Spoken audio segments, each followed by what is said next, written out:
What I'm doing today is prepping my big garden. My big garden is my biggest garden, which is behind me right now.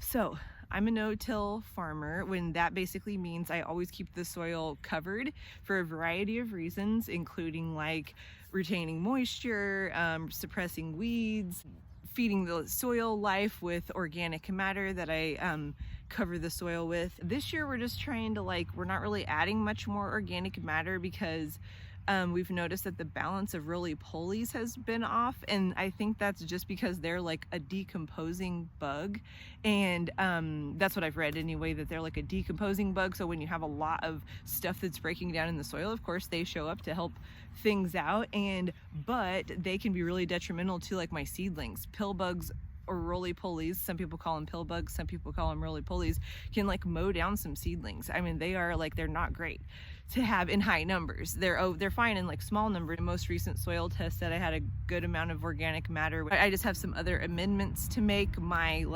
nitrogen was a little low, and my pH was high, so I added, back in like early January, I just like broadcast like a bunch of pelletized elemental sulfur to try and fix the pH in the soil.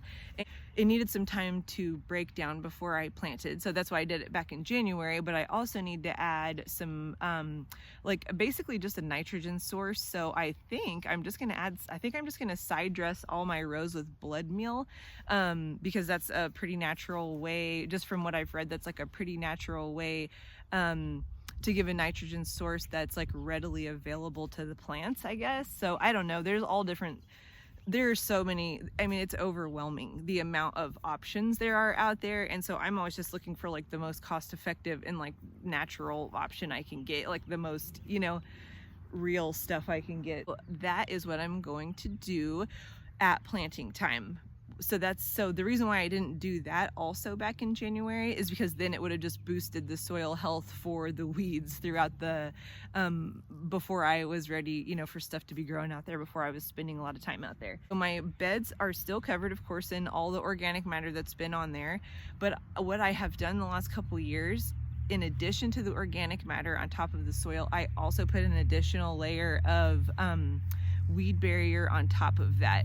I know that's way more than like a lot of farms do, but since I'm a solo farmer, I'm just scared to leave it too uncovered. And now that like we're trying to watch our wood chip usage this year, I just am doing this again this year. This is not my like lifelong plan to use weed barrier, but it's what I'm doing right now. So what I'm doing today is I've already done this to my little garden, and I had a video about that, but now I'm doing it to my big garden. I'm basically just like laying out the rows for the season. That's one thing that I enjoy about using weed barrier is, like a fabric, or like this is a woven plastic weed barrier that I'm using. One thing I like about it is vision everything and just like lay it out ahead of time. So then when it's planting time, all I need to do is go along and plug seeds in, or take a scoop of the soil out and plop a plant, a started plant in there, and then plant it back up. When we first built this garden, I guess this will be our 4th season since we've built this garden. When we first built it, my dad came over and helped me put all of these cattle panel trellises in that you see behind me, and that is how I've always grown my tomatoes. And so this year I'm trying to crop rotate for the first time. I haven't really crop rotated. This is like my 4th season growing in this bed, and I've kept it pretty much the same layout. So I'm really trying to crop rotate this year. So I have expanded these 2 end rows of cattle panels so that they're the full length of the bed.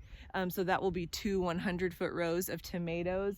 And then, so I'm having all of my rows go north-south this year. They're all gonna just like be long rows that run the whole length of the garden bed, as opposed to like just for a variety of reasons, but also just to make irrigation layout easier. Like in years past, it's like such a pain in the butt because I'm like, okay, we gotta have connectors here and connectors there, and like have it all crazy the way it's laid out, and definitely like have some little sections where it's like turning a corner and it's not really watering anything necessarily. And as I'm always trying to think of water, saving water, using it as mindfully and responsibly as possible. Even like little sections like that, it drives me crazy. So I'm just gonna have 100 like long rows where I can just like run 100-foot soaker hoses and then have just like connections down there. So I'm gonna have 5 rows laid out, 5 100-foot rows laid out here, and then will be room for at least a couple more rows on the other end that I'm actually just gonna keep covered until sweet potato planting time. So yeah, that's what I'm working on today, is laying out this weed barrier, and I will be working on this like it's gonna take a while. Like I always think I'm gonna be able to knock stuff out in like a day, and then I'm like, oh my god, no, this is gonna take like a week because like it's a big garden and this takes a while.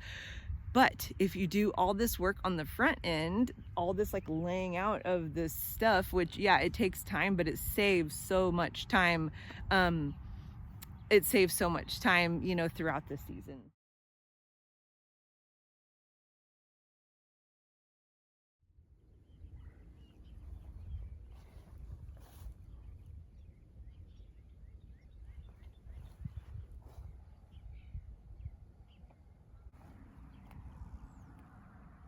What you doing?